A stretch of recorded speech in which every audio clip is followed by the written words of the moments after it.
To understand the birth of a cannonball in the 18th century, one must first look away from the foundry itself and gaze into the surrounding woodlands where the true energy source lies.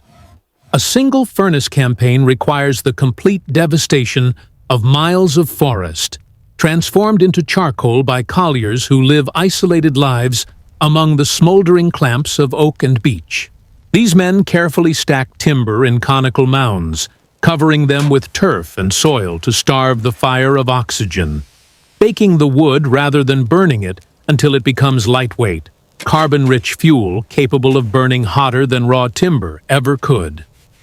The air in the valley is permanently thick with the acrid smell of wood smoke, a signal that the beast is hungry.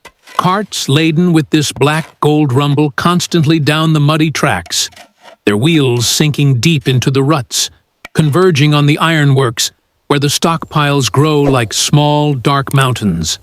Alongside the charcoal arrives the ore, the blood of the earth, often dug from open pits or shallow drifts by miners working by the light of tallow candles. Depending on the region, this might be the red hematite that stains the hands like rust, or the bog iron dredged from wetlands, heavy and rich with metal. The laborers break the larger rocks with sledgehammers, reducing them to the size of a walnut to ensure they melt evenly within the furnace. This preparation area is a scene of dusty, rhythmic violence, where the clang of iron on stone never ceases from dawn until dusk. It is a logistical feat of immense proportions, coordinating the arrival of thousands of tons of raw material just to keep the furnace fed for a blowing season that might last 30 or 40 weeks without a single pause. The final ingredient in this trinity is the flux, typically limestone or seashells, which acts as a chemical cleaning agent within the inferno. Without it, the impurities in the ore would clog the furnace and ruin the iron, so piles of white stone stand in stark contrast to the black charcoal and red ore. The master of the works watches these stockpiles with a hawk's eye, knowing that if the supply chain breaks for even a day, the heat inside the furnace will drop.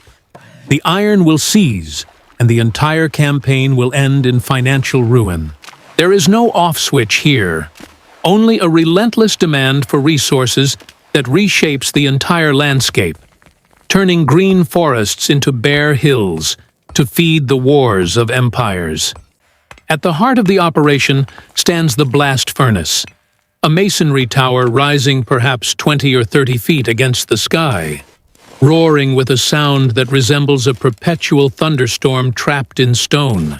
The noise comes from the massive leather bellows, driven by a water wheel turning lazily in the adjacent river, forcing a constant stream of air into the bottom of the furnace to supercharge the combustion. Night and day, the filler walks the bridge to the top of the tunnel head, dumping baskets of charcoal, ore, and limestone into the fiery mouth in precise ratios dictated by the founder. The heat at the top is intense enough to singe hair, but the filler must work with a steady rhythm, layering the charge so that as it slowly descends, the chemical reaction strips the oxygen from the ore and releases the liquid iron. Inside this vertical crucible, temperatures reach well over 2,000 degrees Fahrenheit, a heat so profound it liquefies rock. The limestone unites with the silica and other unwanted elements to form a liquid slag that floats on top of the denser molten iron collecting in the hearth at the bottom. The crew working the floor below exists in a world of flying sparks and suffocating heat, monitoring the tuyères, the copper nozzles through which the air blast enters. They peer through the mica windows or open holes to judge the color of the flame, knowing that a shift from bright white to dull red spells disaster. It is a delicate dance of air and fuel, managed not by gauges or sensors, but by the intuition of men who have spent their lives reading the temperament of the fire. The tension on the casting floor rises as the moment of tapping approaches, typically twice every 24 hours. The keeper of the furnace uses a long iron bar to break the clay plug at the bottom of the dam stone, unleashing a blinding stream of liquid metal.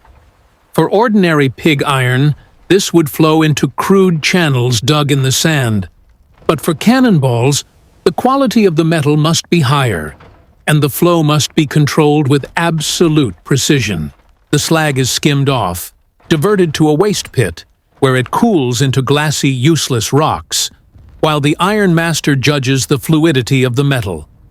If it is too thick, it will not fill the spherical molds completely. If it is too hot and wild, it might explode upon contact with damp sand. While the furnace roars, the molding shop operates with a quiet, dusty intensity. For this is where the shape of the projectile is determined. Unlike the rough channels used for pig iron, cannonballs require two-part molds to create a perfect sphere, usually contained within wooden or iron frames known as flasks.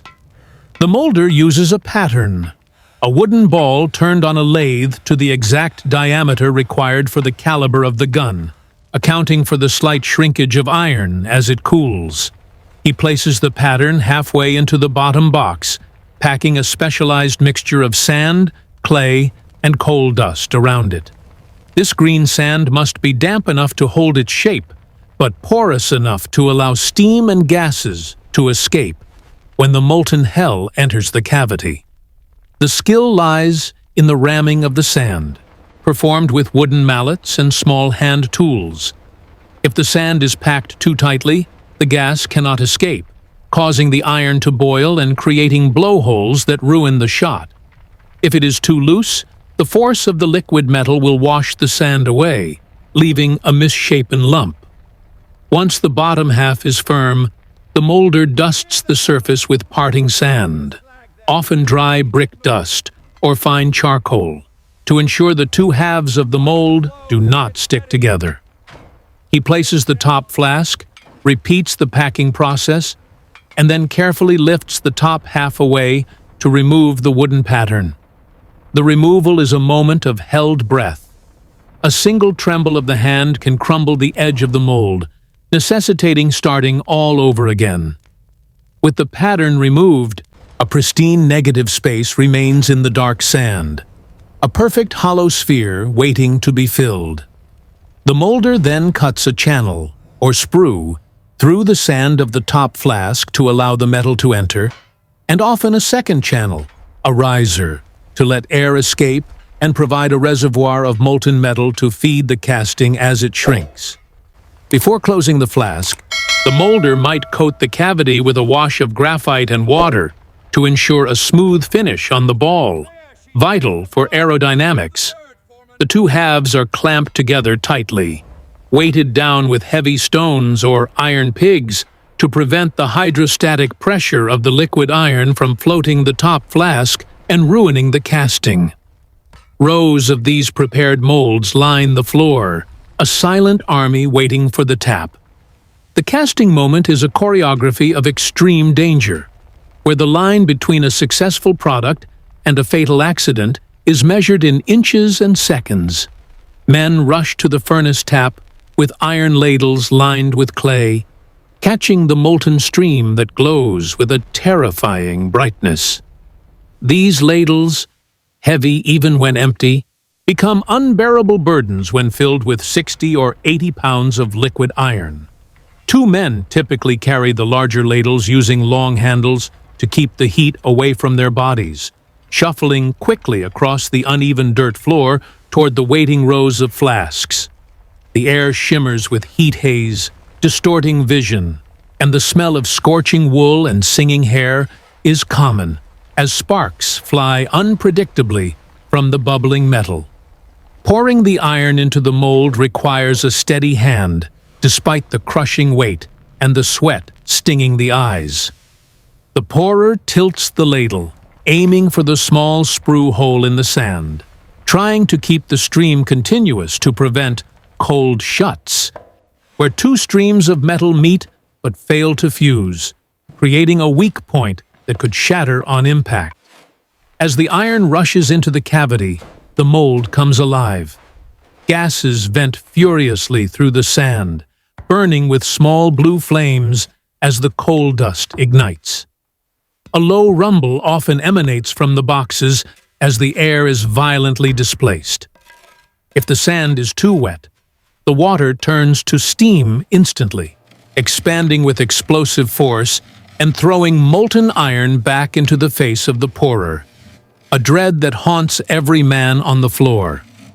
Once the mold is full, the metal begins to shrink as it cools, drawing liquid down from the riser to fill the void. The casters must sometimes top off the sprue with a little extra hot iron to ensure the sphere remains solid and dense. Then, the waiting begins. The floor is now a smoking field of cooling sand, the heat radiating from hundreds of buried suns. The iron must not be disturbed until it has solidified completely. Moving it too soon would distort the perfect roundness required for ballistics. It is a time of quiet fatigue, where the adrenaline of the pour fades into the exhaustion of heavy labor, and the crew retreats to the edges of the shed to drink water and watch the red glow slowly fade from the tops of the molds. When the heat has subsided enough to touch the flasks, the violence returns with the breakout. Laborers use sledgehammers and iron hooks to knock away the clamps and separate the flask halves, dumping the contents onto the floor. The sand, now burnt and black, crumbles away to reveal the gray, dull sphere of the cannonball. But it looks nothing like the finished weapon of war. It emerges looking like a parasitic growth, attached to a thick stalk of iron where the sprue was, and surrounded by a thin, razor-sharp fin of metal, called flash, where the two halves of the mold met. The balls are still scorching hot, often handled with long tongs and piled into heaps to cool further, radiating a dry heat that keeps the shed warm even in the dead of winter. The transition from a rough casting to a usable projectile takes place at the fettling bench, a noisy, gritty station where the imperfections are brutally removed. The first task is to remove the sprue, the feed stick of iron. A sharp blow with a hammer is usually enough to snap it off, as cast iron is brittle, but this leaves a jagged scar on the surface of the sphere. Workmen armed with cold chisels and heavy hammers chip away the remaining stump and the flash lines, sending sharp slivers of iron flying through the air. This is physically demanding work that requires accuracy. Strike too deep, and you gouge the ball, rendering it useless. Strike too lightly, and the protrusion remains, which could jam the shot in the cannon barrel with catastrophic results. After the heavy chipping, the balls are often subjected to grinding or tumbling. In some advanced works, they might be placed into a rotating barrel powered by water, where they tumble against each other and abrasive stones, slowly wearing down the rough edges and polishing the surface. In smaller operations, this is done by hand with coarse files and rubbing stones. The goal is a surface of uniform smoothness. Any ridge or bump not only affects the aerodynamics, making the shot fly wide of its target, but also increases the windage, the gap between the ball and the barrel, allowing explosive gas to escape and reducing the power of the gun. The fettlers work in a cloud of iron dust, their faces blackened, turning rough lumps into deadly, smooth geometric perfection. The final hurdle for every cannonball is the inspection room, where the king's agents or the foundry's own master examiners wield the power of rejection. The primary instrument of judgment is the ring gauge, a simple yet unforgiving circle of hardened steel bored to the precise maximum diameter allowed for that caliber. Every single ball must pass through this ring. The inspector picks up the shot, often weighing 12, 18, or 24 pounds, and drops it through the hoop. If it passes, it is not too large. If it sticks, even slightly, it is rejected immediately. A ball that jams in a cannon during battle renders the gun useless, effectively disarming the ship or battery, so there is zero tolerance for oversized shot. But the test is twofold. The ball must not be too small either. A second, slightly smaller ring gauge is sometimes used as a no-go test. The ball must not pass through it. If it does, it is underweight and too loose in the barrel, which would cause it to rattle during firing and lose velocity. Beyond dimensions, the inspectors hunt for surface flaws. They roll the balls on flat tables to check for roundness and inspect them closely for sand holes or honeycombing. They take hammers and strike the balls, listening to the ring. A clear bell-like tone indicates solid iron, while a dull thud betrays a hidden air pocket or a core of slag that weakens the structure. The rejection piles can be heartbreakingly high. A bad batch of ore, a distracted molder, or a furnace running too cold can result in a day's production being condemned to the scrap heap to be melted down again.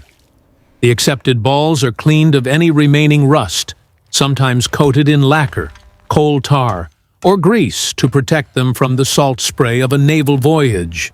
They are weighed one last time, stamped with the broad arrow or the maker's mark, and stacked in neat pyramids or packed into heavy wooden crates. These survivors of fire, sand, and hammer are now ready to leave the valley, destined to lie in the dark hold of a frigate until the moment they are fed into a gun to shatter the oak hull of an enemy ship. Producing the iron is only half the battle. Moving it is a logistical nightmare that breaks axles and spirits alike. A single furnace might produce 20 tons of shot in a week, a dead weight that must be transported over roads that are often little more than muddy scars on the landscape.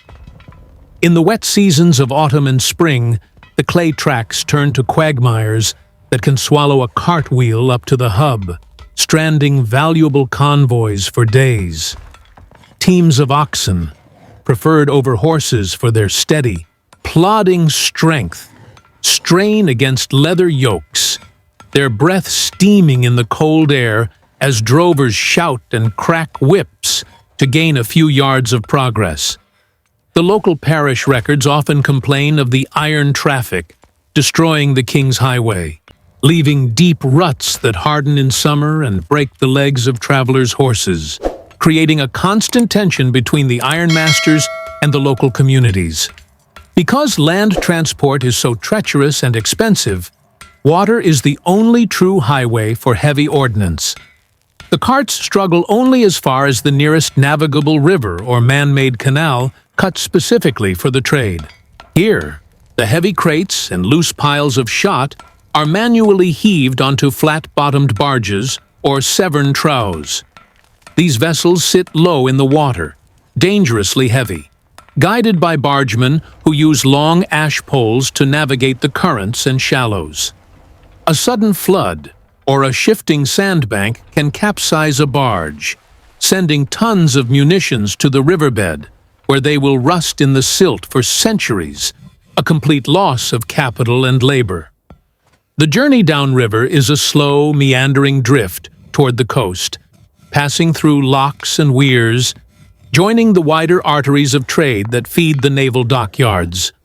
Upon reaching the coast, or the major arsenals like the Tower of London or Portsmouth, the shot is unloaded by cranes powered by human tread wheels, giant hamster wheels where men walk endlessly to lift the burdens of war. The scale of the stockpiles here is staggering, pyramids of black iron rising higher than a man's head, covering acres of ground. Clerks tally the deliveries against the contracts, weighing samples and checking stamps, ensuring the ironmaster has fulfilled his quota. It is here that the rural industrial effort meets the global military machine. The quiet labor of the charcoal burner and the sweat of the molder are transformed into a strategic asset, waiting to be hoisted into the hold of a ship of the line to project power across the Atlantic or the Indian Ocean. While the solid round shot is the bread and butter of the foundry, the demands of naval warfare often call for more sinister geometries designed to maim ships rather than hull them. The production of bar shot and chain shot, projectiles designed to spin through the air and shred sails, rigging, and masts, requires a complex marriage of materials. These cannot be simply cast as a single piece of brittle iron, for the connecting bars would snap upon firing. Instead, the smithy and the foundry must collaborate. Blacksmiths forge connecting bars or chains from tough, malleable wrought iron, which are then placed carefully into the sand molds.